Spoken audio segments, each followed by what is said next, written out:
Assalamualaikum warahmatullahi wabarakatuh. Kembali lagi bersama Memento Book Review. Dan kali ini saya akan membahas novel berjudul Ronggeng Dukuh Paruk karya penulis besar Indonesia Ahmad Tohari yang memenangkan penghargaan penulis Asia Tenggara tahun 1995. Bagaimana jadinya jika seorang ronggeng mencoba mencari jati dirinya di tengah gejolak politik Indonesia yang tak menentu kala itu? Cerita seperti apa yang akan terjadi? Tanpa berlama-lama lagi, langsung kita ulas yuk.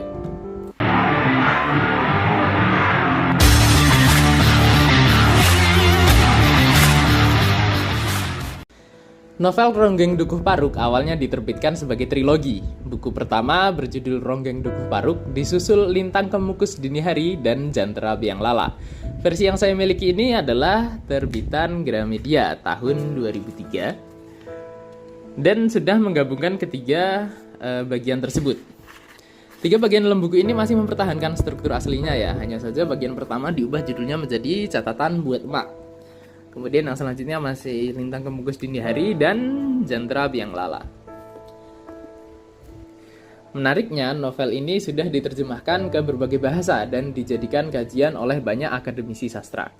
Namun, proses terbitnya buku ini tidak semulus yang dibayangkan ya. Ketika pertama kali terbit tahun 1982, naskahnya mengalami sensor karena mengangkat tema yang sensitif, yaitu tragedi G30 SPKI tahun 1965. Ahmad Tohari sendiri menyaksikan ketegangan itu di usia 17 tahun, dan peristiwa tersebut membekas kuat dalam ingatannya. Karena merasa naskahnya ini dipotong, dia menolak penerbitan lebih lanjut hingga versi utuhnya bisa diterbitkan tanpa sensor, bahkan jika harus menunggu Orde Baru berakhir. Ketegangan itu pun mencapai puncaknya ketika pada 2 Juli 1986, ketika Ahmad Tohari diculik oleh tentara dan diinterogasi selama 5 hari. Selama 5 hari itu dia dipaksa mengaku sebagai anggota PKI, tetapi beliau menolak karena tujuannya jelas menulis novel ini. Beliau ingin menyuarakan nasib orang-orang di desanya yang masih dibayangi oleh eksekusi tanpa pengadilan. Ahmad Tohari akhirnya bisa dibebaskan ketika ditanya siapa yang bisa menjamin bahwa Ahmad Tohari ini adalah orang NU. Beliau menyebutkan nama Gus Dur sebagai penjamin bahwa Ahmad Tohari adalah orang NU. Saat itu Gus Dur belum menjadi presiden ya, tetapi sudah menjadi tokoh yang berpengaruh sebagai ketua pengurus besar Nahdlatul Ulama. Dari sini kita bisa melihat bagaimana Ronggeng Dukuh Paruk bukan hanya sekedar novel, tetapi juga bentuk perlawanan dalam bentuk kesusastraan. Novel setebal 406 halaman ini ya, bercerita tentang Serintil, seorang gadis kecil di desa terpencil yang terpilih menjadi ronggeng atau penari sekaligus simbol kehormatan dan ekonomi Dukuh Paruk. Desa ini miskin dan terisolasi, namun memiliki tradisi ronggeng yang kuat, warisan dari leluhur mereka. Serintil diyakini telah dirasuki oleh indang ronggeng dan menjalani kehidupan yang dewasa terlalu cepat. Sementara Rasus, sahabat kecilnya, perlahan merasa tercabut dari nilai-nilai desa. Seiring waktu, Serintil menerima takdirnya sebagai ronggeng dan Rasus mencari arti hidupnya di luar Dukuh Paruk sebagai tentara. Namun sejarah dan politik Indonesia yang kacau balau ketika itu menarik Serintil ke dalam pusaran yang tidak dimengertinya. Novel ini bukan hanya tentang ronggeng, tetapi tentang tubuh perempuan, tradisi, kehendak untuk hidup normal dalam masyarakat yang keras dan patriarkal.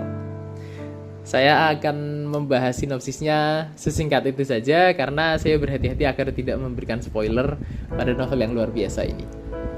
Selanjutnya untuk gaya bahasa dalam novel ini sangat menarik dan khas ya. Ahmad Tohari memadukan keluguan para tokohnya, keindahan alam pedesaan, dan humor-humor yang muncul sesekali dengan sangat alami.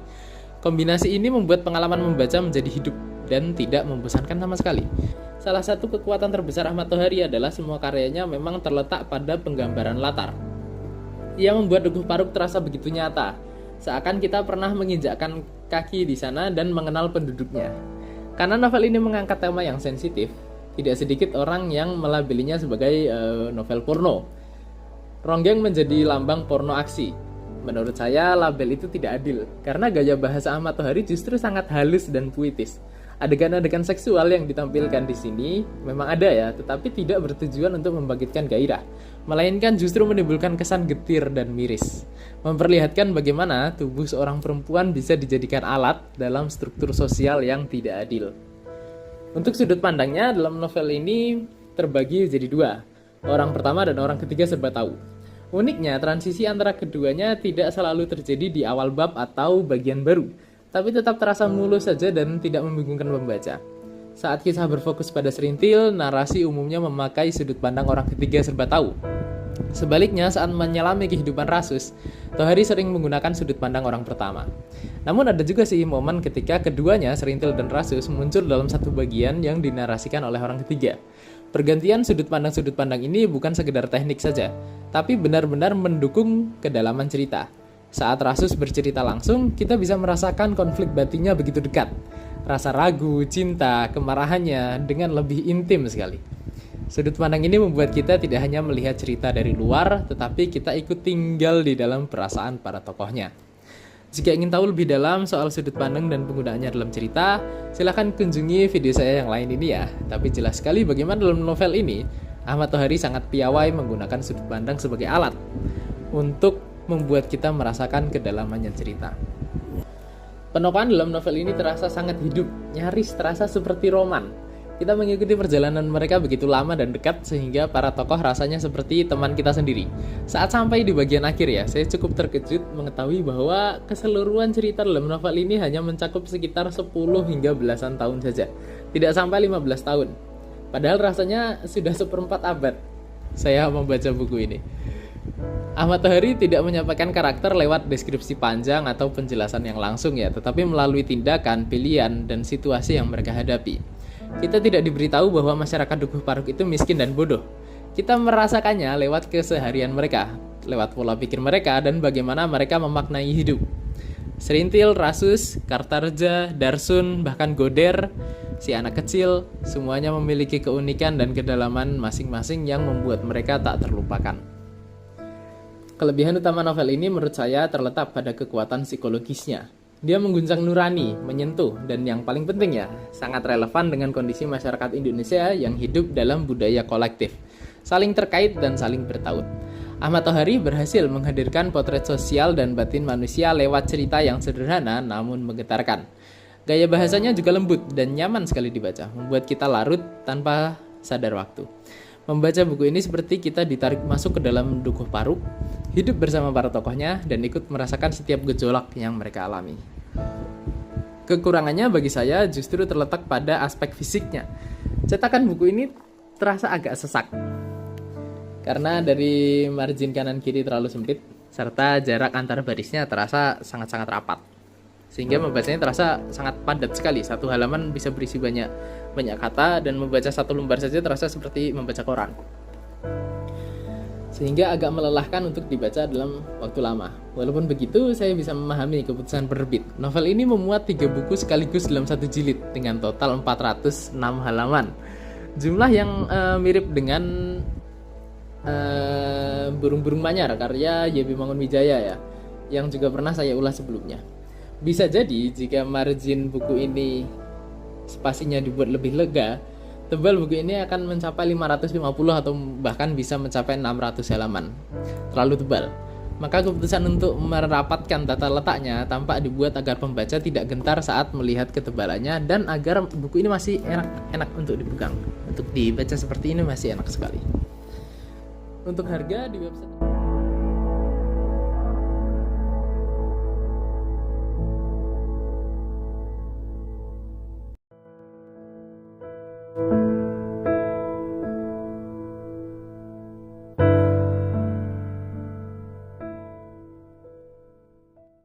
menurut saya harga ini cukup murah. Dulu pun ketika saya beli di kisaran harga 70-an ribu ya. Padahal sejumlah 400 halaman lebih dan isinya sangat padat. Menurut saya sangat-sangat pantas untuk dibeli dengan harga segitu. Kesimpulannya, novel ini sangat cocok untuk kalian yang menyukai roman sejarah, namun dengan pendekatan yang lebih serius dan mendalam. Meskipun ada elemen romantisme yang hadir antara Serintil dan Rasus, jumlahnya tidak terlalu banyak. Fokus utama buku ini justru terletak pada sejarah, kekejaman, serta perjalanan spiritual dan pertobatan tokoh-tokohnya. Bisa dikatakan novel ini mengandung muatan dakwah, namun tidak dalam bentuk yang klise atau menggurui. Sebaliknya, ia menawarkan refleksi tentang kemanusiaan, martabat, dan perjuangan hidup yang harus dijalani dengan segala keterbatasan dan penderitaan. Namun saya tetap merasa perlu memberikan catatan penting untuk pembaca yang lebih muda ya. Buku ini bukan bacaan yang ringan atau untuk sembarang usia. Beberapa adegan di dalamnya sangat brutal dan tidak sekedar menggambarkan kekerasan, tetapi juga dampaknya yang menyentuh kehidupan batin para tokoh. Jadi bukan berarti novel ini mengandung banyak adegan yang mengajarkan hal buruk ya, tidak. Tapi diperlukan kedewasaan untuk mencerna pesan-pesan dalam novel ini, terutama yang berhubungan dengan trauma, penderitaan, dan pilihan hidup yang sulit. Bagi pembaca dewasa, saya yakin buku ini bisa memberikan dampak yang dalam dan membuka perspektif baru tentang sejarah, kebudayaan, dan hubungan antar manusia. Secara keseluruhan, Ronggeng Dukuh Paruk adalah karya yang tidak hanya menceritakan sebuah kisah, tetapi juga mengajak pembaca untuk merasakan dan merenungkan makna-makna lebih dalam dari kehidupan yang sering terabaikan. Demikian review Ronggeng Dukuh Paruk kali ini. Terima kasih telah menonton sampai akhir. Gimana nih menurut kalian? Apakah baik jika hidup di masyarakat di mana tubuh perempuan menjadi alat dalam struktur sosial? Atau jangan-jangan kita memang hidup dalam masyarakat seperti itu? Jika kalian suka pembahasan buku yang mendalam seperti ini, jangan lupa like dan share ke teman membaca kalian. Di video selanjutnya saya akan mengulas buku yang akan menceritakan tentang konflik antar generasi, tentang cinta, kesepian, luka, dan hal-hal yang tak terucapkan yang tertutup dalam formalitas acara minum teh. Jadi jangan lupa subscribe dan nyalakan notifikasinya. Kalian juga bisa request buku apa yang ingin saya bahas di video selanjutnya, serta support channel ini lewat link yang ada di deskripsi. Follow juga Instagram @memento.bookreview buat konten kepenulisan dan sneak peek review selanjutnya. Sampai jumpa di video berikutnya. Salam literasi. Wassalamualaikum warahmatullahi wabarakatuh.